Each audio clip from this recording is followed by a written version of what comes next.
The streets of Valeris glimmered with tentative light, but shadows of loss clung to every corner. Buildings were repaired, yet scars remained in the walls and the hearts of those who had endured. Faya walked the streets with Rysand beside her, the weight of the night court heavy on their shoulders. People smiled at their High Lady and High Lord. Yet the hollow eyes beneath whispered of nights haunted by memories too sharp to forget. Children laughed, but the echo of absence lingered. Friends, lovers, comrades lost to the war. The cafes hummed with cautious optimism. The marketplaces buzzed, but for Fair, every sound, every touch of life was tempered by the cost of survival. She felt the fragility of peace like a glass in her hands, knowing that even the smallest misstep could shatter it. Night fell early, and with it came quiet, the kind of quiet that screamed in her chest, reminding her that, though the war was over, the battle for their hearts and minds was far from finished. Fair stood before the canvas of a ruined house she had vowed to restore, paintbrush trembling in hand. Memories of blood and fire surfaced unbidden, the screams of the fallen echoing beneath her ribs. She had survived, yet survival felt like a betrayal. Her heart was stitched together with guilt for those who had made it back. Her nights were a procession of nightmares, shadows of faces she could not save, and she awoke with a hollow ache that no sun could chase away. To the court, she was a savior, a hero, but the title felt like a cloak she could not remove. She buried herself in work-restoring homes, comforting the displaced, rebuilding what had been destroyed, but the laughter of the people around her grated against her numbness. Every step she took in Valeris felt weighted with unseen chains. She longed to reach out, to feel light again, yet fear and grief shackled her, and even Risen's touch, warm and grounding, could not fully anchor her to the present. Healing was a labyrinth with no clear exit, and Faya wandered it silently. Her thoughts a storm of regret, fear, and longing for a version of herself lost to war. Rysand watched her from across the hall, noticing how she moved through the room as though it were a battlefield still. His own body ached with the strain of responsibility, the weight of an entire court, the lives of those who looked to him for safety. Yet his eyes always returned to Faya, tracing the tremble in her hand, the tension in her shoulders. He had survived his own battles, yet seeing her haunted by theirs cut deeper than any wound. At night, he stood by her side as she slept, vigilant, unwilling to let her fight her inner demons alone. Their bond was stronger than steel, yet fragile, shaped by trauma and unspoken fears. He knew that love could not erase the past, could not fill the void left by loss, but it could be a lifeline. And so he held it close, shielding her while quietly bearing his own scars. To others, he was High Lord commanding, confident, invincible, but to Faya, he was simply a presence that grounded her when the world threatened to spin out of control. The inner circle gathered in quiet corners of the night court, each carrying burdens in silence. Moore's laughter, bright and sharp, masked nights spent staring at empty ceilings, memories of family she could not reconcile with. Cassian trained relentlessly, punishing his body to quiet the memories of war, while the ache of wanting Nestor to be whole gnawed at him. Azrael moved through shadows, voice soft, eyes sharper than any blade, listening to pain that no one voiced. Amren's presence radiated an unsettling calm, but even she acknowledged the tension that threaded through their small family. They met in shared glances, small touches, a humor that only they understood. Trust had become a lifeline, and even in brokenness, they leaned on each other. Battles had forged them, and in their scars they found unity. Fair's return was a quiet anchor. They felt her presence and drew strength from it, while also allowing her to lean on them, though she resisted at times. The night was long, filled with quiet conversations and shared silences that spoke more than words ever could. Nestor moved through the halls like a storm, contained, eyes flashing with anger, body taut with unspoken rebellion. She refused the bomb of care and laughter that the court offered, spending money recklessly, retreating into solitude. Every attempt at connection was met with a wall of cold, sharp edges that cut those who dared to approach. Fair's gentle nudges, Risen's careful words, even Cassian's persistent presence, the world tried to reach her, but she would not allow it. Nights were the hardest. The silence roared around her, and memories clawed from the past, refusing to be quieted. Anger was her shield, but underneath it lay grief so raw it threatened to consume her.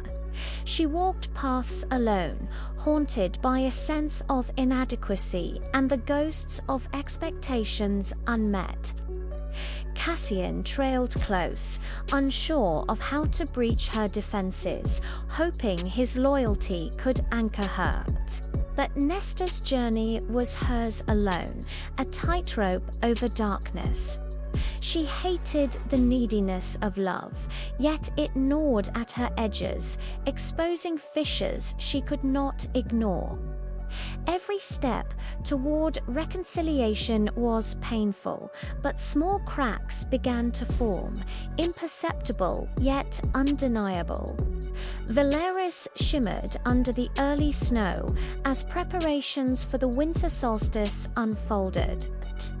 Streets glowed with lanterns, workshops hummed with artisans crafting gifts, and kitchens steamed with sweet aromas. Faya wandered through the city, gift lists in hand, pondering not just the material, but the symbolic gestures: an olive branch to heal old wounds, a spark to ignite hope. The inner circle coordinated celebrations, ensuring traditions continued even amidst the lingering shadows of the war. Nestor's absence from the gatherings was felt keenly. Faya considered what might reach her where words had failed. Rysand oversaw preparations with a quiet meticulousness, ensuring both joy and safety for the revelers.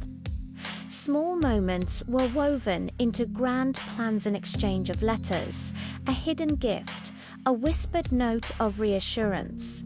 The city, scarred but alive, became a stage for both remembrance and renewal.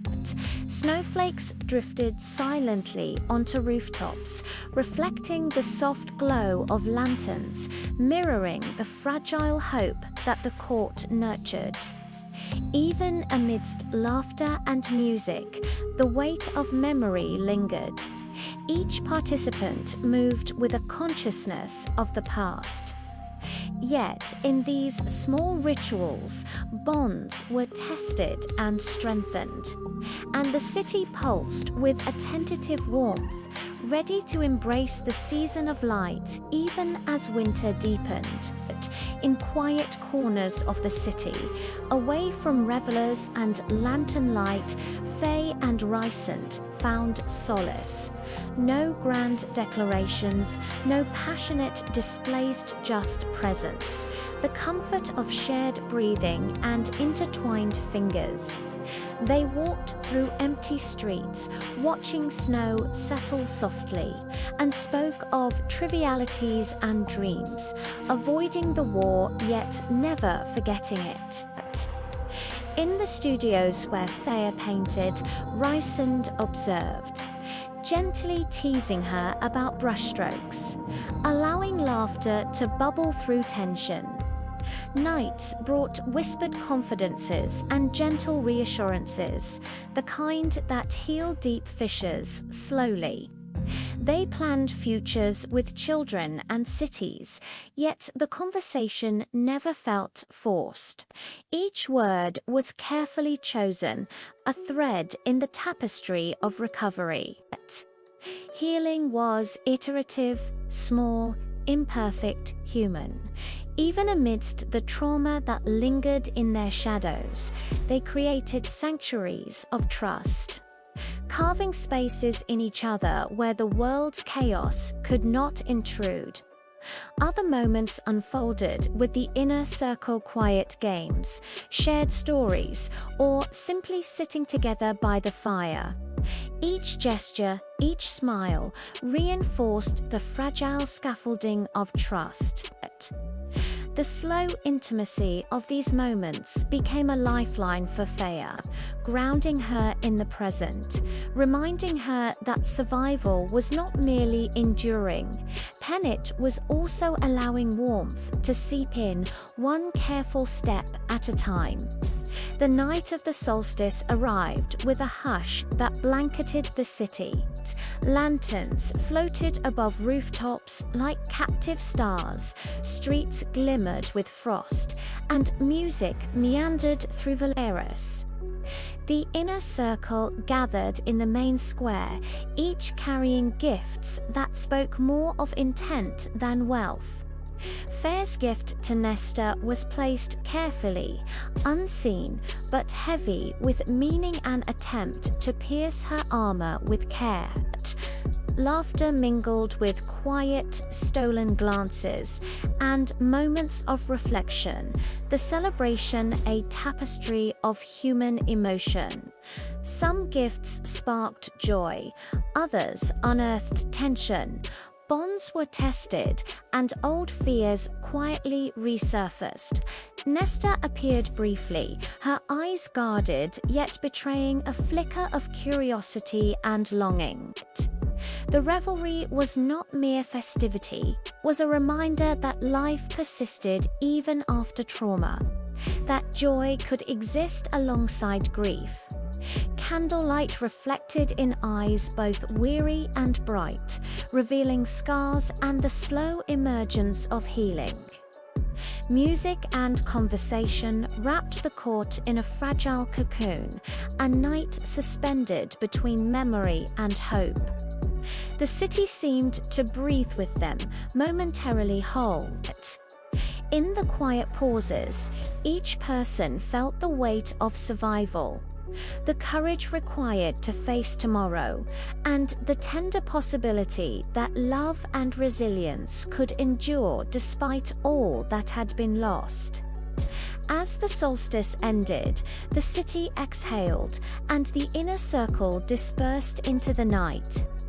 Thea lingered atop a balcony overlooking Valeris, feeling the pulse of life beneath her feet. She knew that peace was delicate, and beneath the celebration lay the persistent hum of unresolved tensions, particularly Nesta's struggle with her own demons. Rysand joined her, quiet, offering the comfort of companionship without words. Together, they acknowledged that the war's aftermath was ongoing not in battles, but in hearts, plans for rebuilding, for vigilance, for nurturing bonds continued. The seeds of future conflicts were planted subtly, political maneuverings, lingering grudges, unhealed scars that might yet crack open, but hope persisted, tempered by realism. The winter solstice was a pause, a reminder that life continued even as challenges loomed. The inner circle's strength, fragile yet enduring, promised resilience. And in this delicate balance, Fëa and Rysand prepared themselves for what lay ahead, guided not by illusions of unbroken serenity, but by the knowledge that they could face the unknown together, fortified by connection, love, and the scars that shaped them.